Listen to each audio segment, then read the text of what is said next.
Hello there, a bit of a different type of video for today. So this is the iPhone 15, one of the most upgraded iPhones we've seen for quite a while. It's gotten hardware improvements across the board, and it comes in new colors, including this one, which is cucumber green. Apple calls it just green, but anyways, this is my hands-on.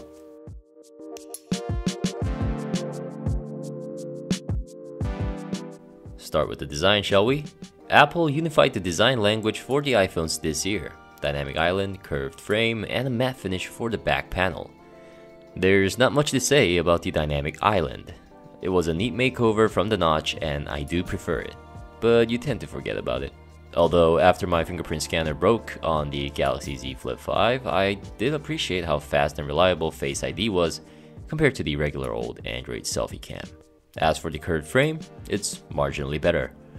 It's slippery to hold, and while I haven't experienced the iPhone 14, to me this still felt like a blocky phone. And yes, it is a bit easier on your palms, but I didn't mind it on the iPhone 12 Pro Max, and the same goes with the 15. I'm also not too upset about missing out on the action button. To me, the identifiable color to know the ringer status is still a much better trade-off. But the standout design change for the iPhone 15 has to be that new color-infused glass back. Most of the feedback around me has been positive, and the green model I have here looks a lot better in person and feels high quality. Plus, it's probably the best color to match this Nemo wallpaper.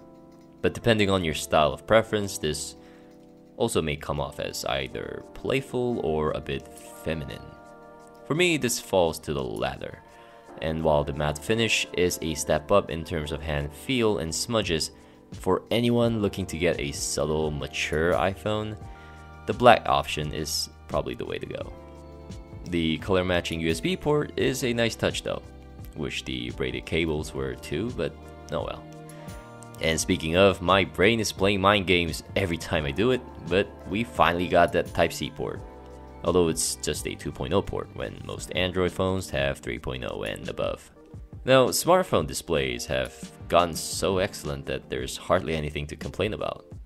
The OLED panel has excellent viewing angles and colors. The resolution is at 460p PI with support for HDR, True Tone, and P3 wide color. The basics in 2023. Oh, but there is one complaint, and that's the refresh rate.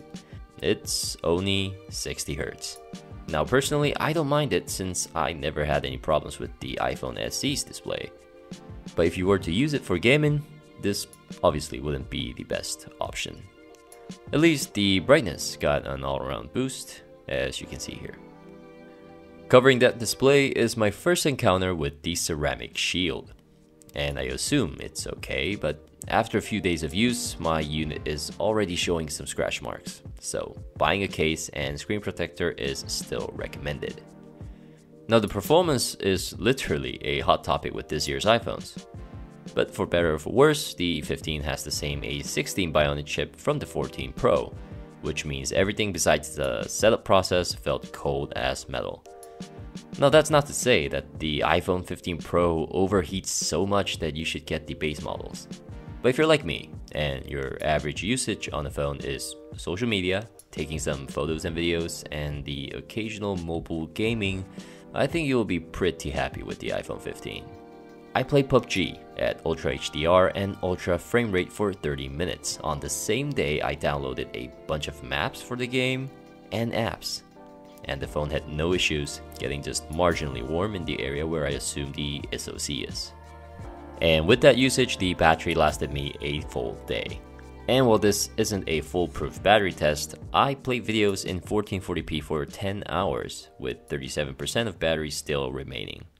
The camera has to be my favorite upgrade in this year's iPhone, housing the 48MP main camera and a 12MP ultra-wide. I think Apple's done something really clever here, essentially providing a usable zoom option without cannibalizing the sales of the Pro lineup, with a dedicated telephoto lens. Now the 48MP sensor is a bit smaller than the one on the Pros, but it's still very good. One thing I noticed though, coming from the iPhone SE, was the difference in color science. Now the SE always tend to give out warmer and natural looking shots.